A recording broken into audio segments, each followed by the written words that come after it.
వారికి ఏసన్న గారంటే పిచ్చి ప్రాణం. ఎందుకంటే నేను రమేష్ మేమిద్దరమి వాళ్ళిద్దరితో పాటు చాలా దేశాలకు వెళ్ళాం.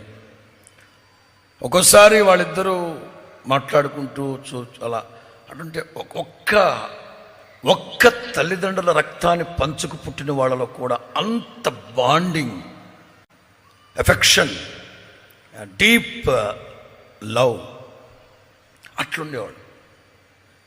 ఎలాగైనా ఆయన కొంచెం 4 సంవత్సరాలు బతికించుకోవాలని ఆయన చేతులు పట్టుకొని బ్రతిమలాడాడు. ఏసన్న గారు అన్నారు, నేను ఒక 6 నెలలు ప్రభువుని గడువు అడిగాను, మీరు నా కోసం ప్రార్థన చేయండి, నన్ను ఇంకెక్కడికి తీసుకెళ్ళడానికి రావద్దు. ఇది ఫిబ్రవరిలో జరిగింది. వాస్తవంగా ఆయన ఎప్పుడో ప్రభు దగ్గరికి వెళ్ళిపోవాలి. ఆ రోజుల్లోనే గుంటూరు గోరంట్లలో ప్రేయర్ బ్యాండ్ అని ఒకటి పెట్టి సేవకులందరి మీద దివారాత్రులు ప్రార్థన చేస్తూ ఉండేవాడు. నాతో మాట్లాడుతూ ఉంటారు, అరే అదిగో వాళ్ళు దేవదూతలు వచ్చారా, పిలుస్తున్నారు నన్ను, నువ్వు వెళతాను, వాళ్ళు పిలుస్తున్నారా. ఎక్కడికి వెళ్ళేది?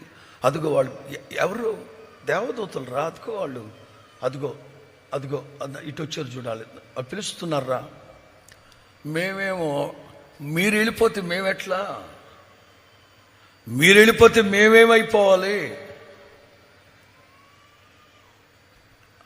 క్రీస్తు యేసు ఎదుట ఆనబెట్టి చెప్తున్నాను, 100 సార్లు చెప్పారు ఆ మాట. ఇదిగో మీరందరూ చేస్తూ ఉన్న ప్రార్థనలను బట్టి దేవదూతలు కొంచెం వెనక్కి తగ్గి వెళ్ళిపోతున్నారు. పదే నా గదిలోకి వస్తున్నారు నన్ను తీసుకెళ్ళడానికి. మీ ప్రార్థనతో కొంచెం వెనక్కి తగ్గుతున్నారు. చేద్దాం. ప్రార్థన ద్వారా somehow we can manage.